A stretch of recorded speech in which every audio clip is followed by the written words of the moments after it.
Des images en direct, des téléphones satellites et une connexion avec la préfecture, les pompiers et la gendarmerie.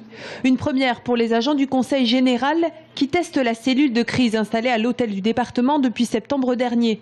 Pas question ici de se substituer à la préfecture qui chapeaute le plan Orsec.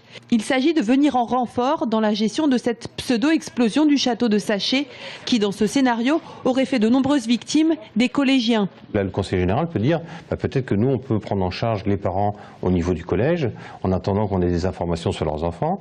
Ils vont pouvoir demander au centre opérationnel départemental peut-être une cellule d'urgence médico-psychologique.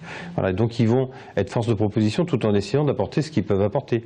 Si on commence à faire une chapelle ardente, qui sait qui va s'en occuper? Autour de la table, le service des routes pour conseiller des itinéraires au secours, le secrétariat et la communication pour gérer les appels entrants, ceux des familles de victimes ou encore des médias et ceux tournés vers la préfecture, mais également le service des monuments qui, dans cet exercice qui a lieu au château de Sachet, propriété du Conseil général, va tester son plan de sauvegarde des collections.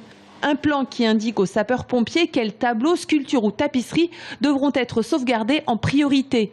Même si l'exercice n'est pas terminé alors qu'il est, on voit bien que comme c'est la première fois qu'une situation de ce genre est gérée en interne, il y a d'abord des réflexes à acquérir qu'on n'a pas forcément spontanément.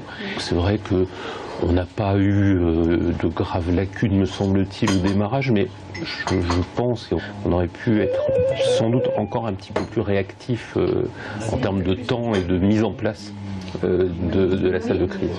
Cet après-midi, 55 agents du Conseil général ont été mobilisés pour cet exercice. Le département qui dispose aujourd'hui d'une astreinte en cas de véritable crise.